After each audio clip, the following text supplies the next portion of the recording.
All right, guys, we got a really good show for you today. We have Kaden Fulcher. He's part of the Detroit Red Wings organization. He's currently with the Grand Rapids Griffins of the AHL. Thanks for coming on, man.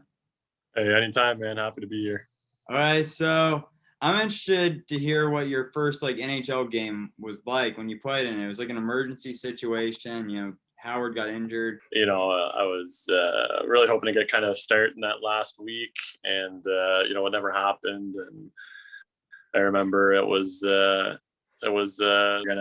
you're gonna get in, that you get into one, and I ended up taking that nap, and I think we were down 5-1 in the second, and I ended up going in, and that's all I could keep thinking about was my goalie coach kind of called it there after it looked like I wasn't going to get any NHL time there, and I was just really lucky to get in there, and the guys were all really good to me about it, and it was nice to have my family there too.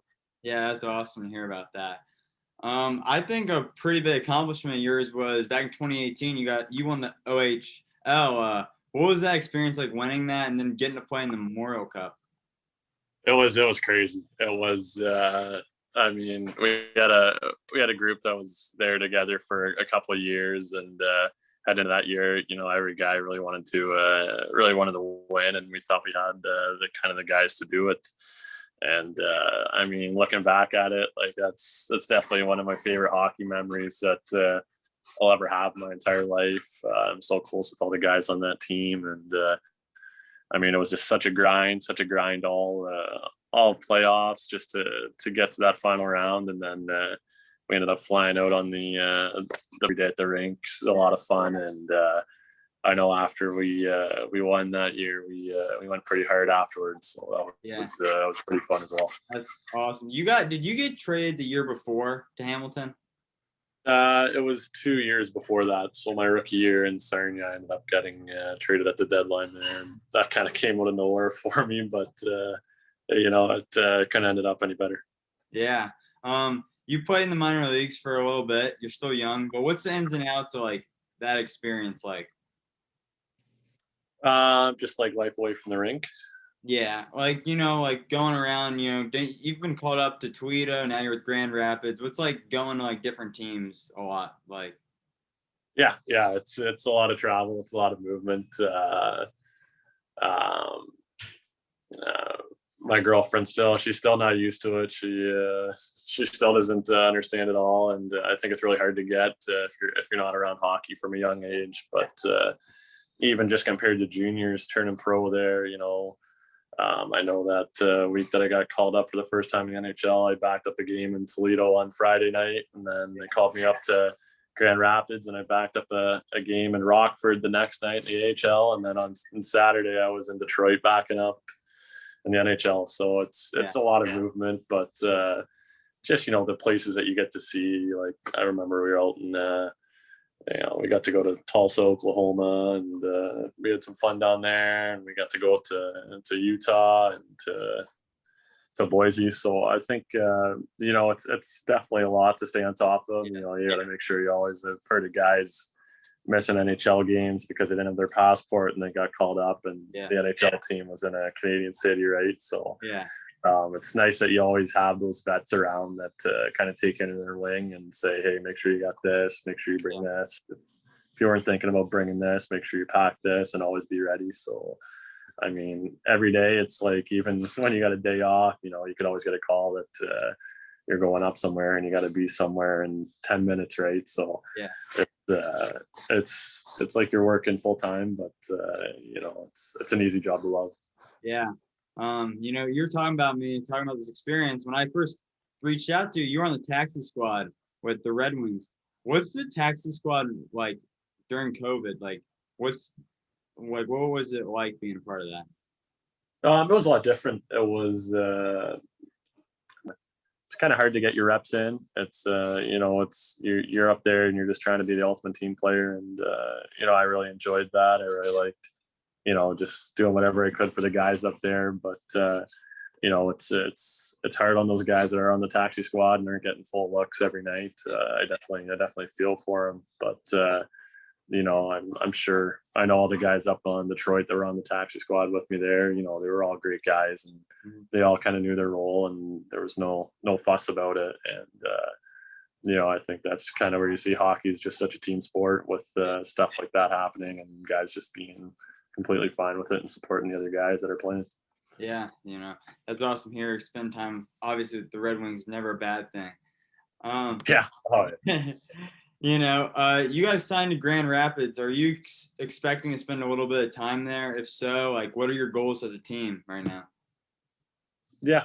I think I don't know if playoffs are going to happen this year for the American Hockey League, but there's a division title that we can still win and that we can still compete for. And I think just all the guys are, we all know it's a different year, but it's nice to kind of see that the guys are still playing every day and keep getting better, whether it's on the ice, off the ice, or as a person. And good stuff's going to happen for you. So just taking those words to heart and making sure that I'm working on the stuff that I got to work on my game and applying it out there on the ice. Yeah, that's awesome here. As a kid, did you grow up playing any other sports? Has it always been just like hockey? I played box lacrosse back in that would have been a long time ago since I stopped playing that, but probably about 10 years ago I stopped playing and decided to focus all on hockey. But I really love box lacrosse. I played 10-bit soccer as a kid, and I was definitely a recess hero back in middle school and high school. So I like all kind of sports, and I do miss lacrosse. A bunch of my buddies down in North Carolina are big lacrosse guys, so it's hopefully I'll get to pick up the stick with those guys soon. Yeah, for sure. Lacrosse that's one of the biggest sports growing right now. People are playing that. So you've had a bunch of hockey experiences. What do you think is your favorite story from playing hockey? Oh, my favorite story from playing hockey. Oh, that's a tough one. There's a lot of good ones from playing hockey. You meet a lot of interesting characters. I don't know. I think that whole year in Hamilton was just really special. I think just definitely the team party that we had afterwards. After we won, there was some pretty crazy stuff going on. Some guy had this big, a lot of chest hair on his chest, and we ended up shaving that thing off him. And all the boys are having a good time with that, and I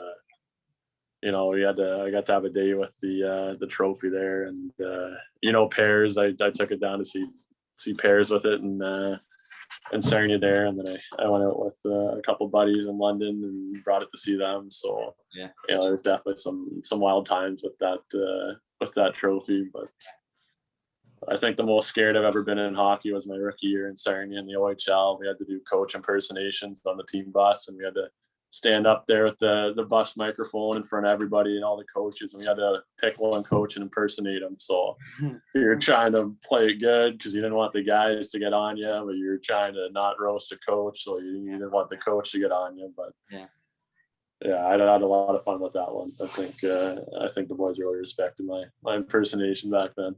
Yeah. Final couple questions. What would be one piece of advice you'd give to a kid playing hockey based off your experiences? I'd say just keep at it. I think, every time you touch the ice, as long as you're out there and you still love the game and you're working as hard as you possibly can on it, eventually you're going to go somewhere. I mean, I was the 13th round pick to the OHL. I was undrafted to the NHL.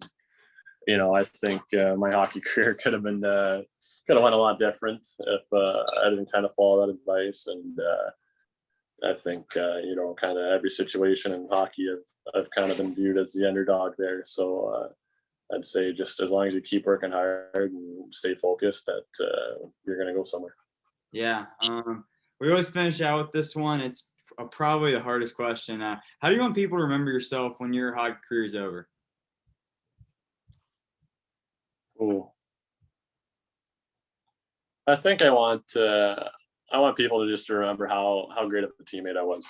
I think I like letting my play kind of speak for itself, and I'm confident that I'm going to get to where I need to be, and that I'm going to put the work in for it. But I think the biggest thing for me is just always being a good team guy, always doing, put my teammates ahead of myself and stuff like that. So, if I could kind of be remembered as the ultimate team guy when hockey ends, I think that's how I'd want to be remembered. That's awesome. Kaden, thank you for coming on, man. I really appreciate that. Hey, anytime, Luke. Appreciate it, man. Thanks for having me. Okay.